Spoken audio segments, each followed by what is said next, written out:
Mardi 28 mars, la chambre de l'instruction de la cour d'appel de Toulouse a donné son verdict concernant la nouvelle demande de remise en liberté de Cédric Jubilard. Comme l'a notamment rapporté la Dépêche, celle-ci a été rejetée par la justice, qui a réitéré ces mêmes arguments que pour les 6 précédentes tentatives de la part des avocats du peintre plaquiste de 35 ans. En effet, elle met en avant la préservation des indices, la protection des témoins et le risque de trouble à l'ordre public pour empêcher le mari de Delphine Jubilard, disparu depuis la mi-décembre 2020, d'échapper à sa détention provisoire. Pourtant, même s'il est considéré comme le principal suspect dans cette affaire, il continue de nier les faits qui lui sont reprochés.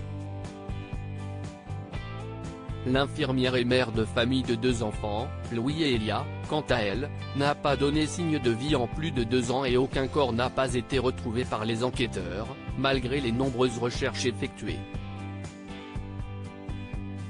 Cédric Jubilard, pour sa part, se trouve à la maison d'arrêt de Cesse depuis le 18 juin 2021. Ses 3 avocats, Maître Martin, Franck et Alary avaient ainsi tenté, début mars, de demander la remise en liberté de leur client, pour la 7e fois depuis son incarcération provisoire, en vain. Comme l'ont précisé nos confrères, l'instruction du dossier n'a pas encore été finalisée, mais les principaux actes et demandes d'expertise ont été réalisés par les magistrats instructeurs.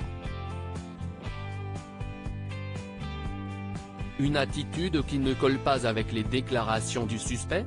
L'accusation continue de se concentrer sur le mari de Cédric Jubilard, même si ce dernier bénéficie toujours de la présomption d'innocence, parce que, d'après elle, le comportement et l'attitude du principal suspect après la disparition de son épouse ne collent pas avec ses habitudes, souligne la Dépêche.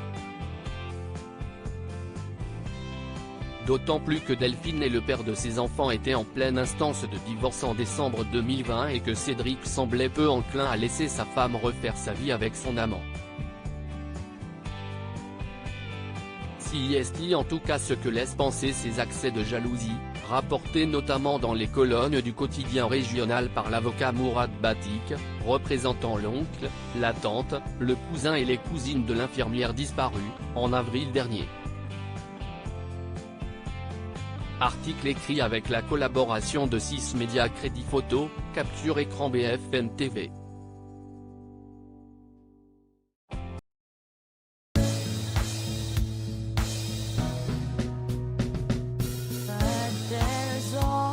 Times through the rough times